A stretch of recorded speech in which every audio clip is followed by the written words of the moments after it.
Hi guys, welcome back. It's me, Chrissy. Hope everybody's doing okay. Today I'm doing a little scene for you, nice little winter scene with nice warm skies. We've got nice warm, cool colours in this today. So I'm just using some permanent rose and some purple and ultramarine blue here.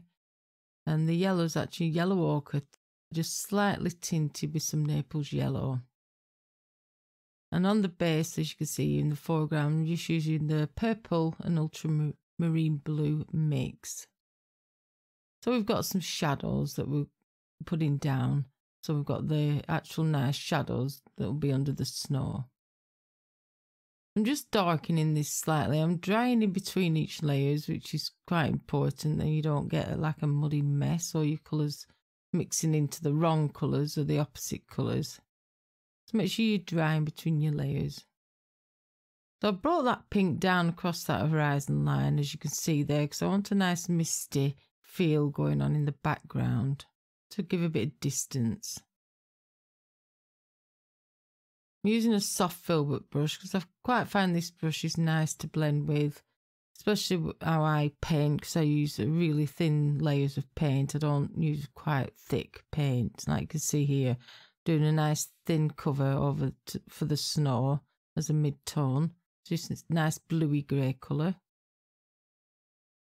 So I like to work in layers because I prefer my artwork when it's finished. I like the end result, and you can see all the layers underneath, and it builds it up really nice to a nice painting.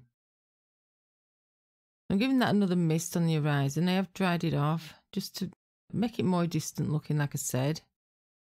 I'm just adding some purpley blue here just to put some few dark shadows in the snow.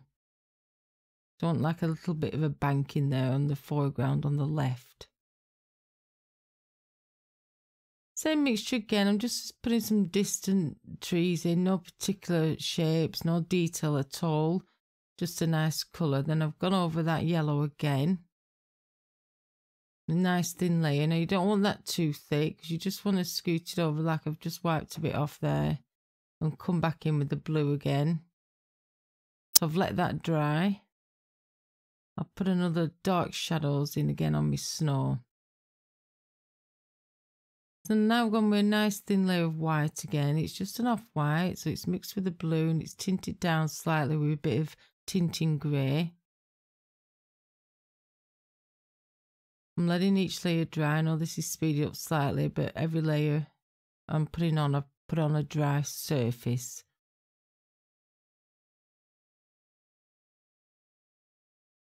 Now I'm putting my actual tree in. I'm using a fishtail brush. Now they are similar to fan brushes, but they're not as fanned.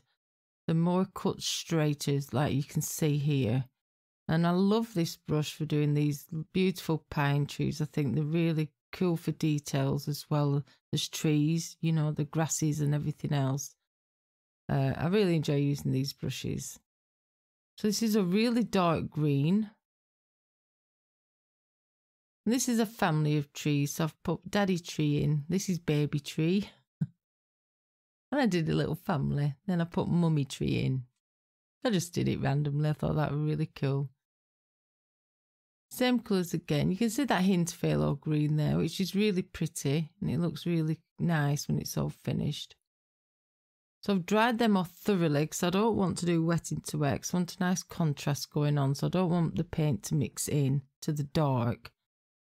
So I'm putting a nice light blue here. It's tinted white with a little bit of blue and titanium white. So it's a mixing white or tinting white with a little bit of blue and titanium white. And so you can see, don't cover all your darks because they're important for your image to actually stand out. So I'm doing it randomly, but I'm aware where I want the actual light snow to be. So just, if you've got a good reference, obviously check your reference. So I'm using that brush again just to put a nice dust in. It's a dry brush now and the paint's fairly dry. As you can see, I'm scooting it across and really rubbing it in to give a nice misty feel, what you call dry brushing. Another layer here. Now you can see now it's a bit lighter. You can see actually that is a bluey colour underneath, like a bluey grey. and it'll show up every time you do a lighter application. So you never want to go too light too soon. Get some really good layers on, and it'll really improve your image of your artwork. I'm just tinting with that rose, permanent rose again, with some white to make a beautiful pink colour. And a few little stars there in that blue bit. And it's created a really pretty painting. So I hope you enjoyed this, guys. And I'll see you soon on my next video. And give us a thumbs up, I appreciate that.